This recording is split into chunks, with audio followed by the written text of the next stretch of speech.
उत्तर प्रदेश के फिरोजाबाद जिले में समाजवादी पार्टी के कार्यकर्ताओं ने जिलाधिकारी कार्यालय के बाहर सरकार के विरोध में नारेबाजी की और उन्होंने राष्ट्रपति के नाम ज्ञापन दिया।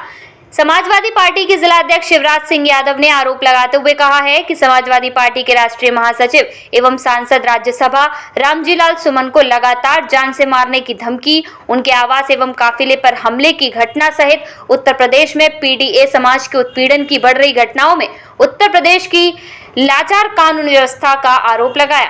उत्तर प्रदेश में आए दिन जनता के उत्पीड़न, हत्या, लूट, महिलाओं के साथ दुर्व्यवहार और अराजकता की घटनाएं आम हो गई हैं। कानून व्यवस्था ध्वस्त हो गई है, अपराधियों के हौसले बढ़ गए हैं। उत्तर प्रदेश की भाजपा सरकार कानून का शासन स्थापित करने में पूरी तरह विफल हो गई है। कहा, बीते कई सप्ताह से समाजवादी पार्टी के राष्ट्रीय महासचिव एवं सांसद राज्यसभा रामजीलाल सुमन को करड़ी सेना द्वारा निरंतर जान से मारने की धमकी दी जा रही है। उनके आवास पर हमला किया गया। 5 दिन पूर्व दिनांक 27 अप्रैल को बुलंदशहर जाते समय अलीगढ़ में उनके काफिले पर करड़ी सेना ने हमला किया, जिससे कुछ वाहन क्षतिग्रस्त हुए और लोगों को गंभीर चोटें भी आईं। इस घटना के बाद भी प्रशासन शासन ने कोई कार्रवाई नहीं की, जिससे यह स्पष्ट है कि उन्हें सरकार का खुला संरक्षण प्राप्त है। इससे उत्तर प्रदेश सरकार की दलित विरोधी मानसिकता उजागर होती है।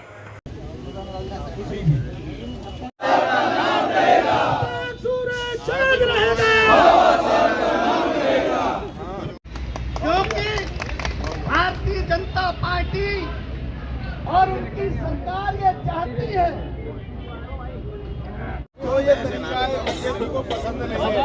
अगर कोई बीजेपी के कार्यकर्ता आप देख रहे हैं कितना उद्दंडता फैला रहे हैं, एक सांसद पे हमला कर रहे हैं, लेकिन उन लोगों के खिलाफ कोई कार्रवाई नहीं की जा रही है। उनको किस तरीके से अत्याचार और अनाचार कर रही है, इसके संदर्भ में हमारे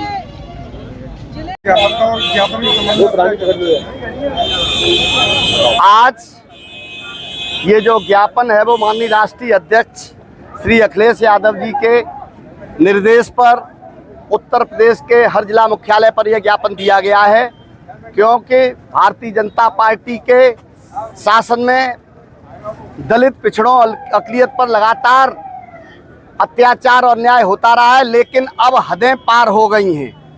अब तो राज्यसभा सांसद और बहुत सीनियर समाजवादी पार्टी के नेता, राष्ट्रीय महासचिव आदरणीय रामजीलाल सुमन के घर पर हल्ला बोलकर 10 दिन का ऐलान करके बुलडोजर लेके पहुंच जाते हैं। घर के लोगों को तहस-नहस करने की कोशिश करते हैं, घर में तमाम तोड़फोड़ करते हैं और उसके बाद जब वो घर से बाहर किसी दलित के उत्पीड़न पर वहां जा रहे थे अलीगढ़, तो गवाना पर उनके ऊपर करड़ी सेना नाम का एक भारतीय जनता पार्टी, या भारतीय जनता पार्टी ही करड़ी सेना है और करड़ी सेना ही भारतीय जनता पार्टी है। ये सरकार के, भाजपा सरकार के, उत्तर प्रदेश के सरकार के सह पर उन पर वहां पर हमला करती है।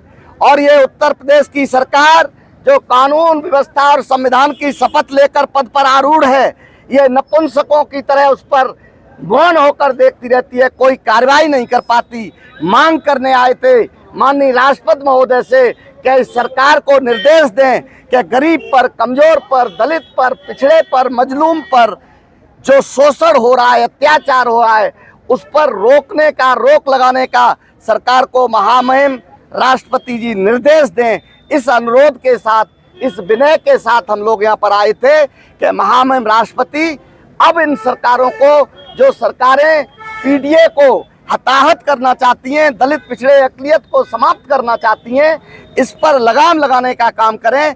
इस मांग को लेकर हम आज आए थे।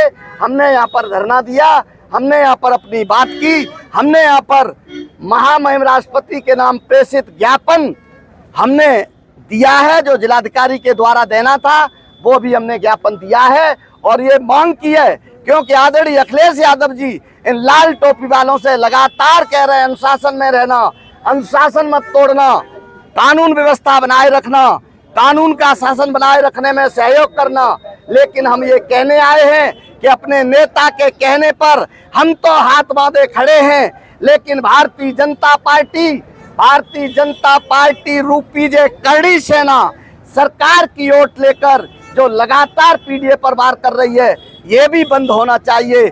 कहीं ऐसा न हो कि दबती चींटी काटने लगती है, कहीं एहसान हो के अति हो जाए, ये पीडीए मजबूर हो जाए, ये दलित पिछड़े शोषित वंचित गरीब लोग कहीं दबते दबते दबते दबते इतने न दब जाएं, और दब गए ज्यादा तो ये 90% आबादी है, ये इतिहास और भूगोल न कहीं बदल दे। हम तो शांति में रहना चाहते हैं, शांति की बात करना चाहते हैं, शांति से जीना चाहते हैं, शांति से अपने अधिकार चाहते हैं, हमें शांति में रहने दिया जाए, ये निवेदन करने महामहिम राष्ट्रपति जी से आए थे।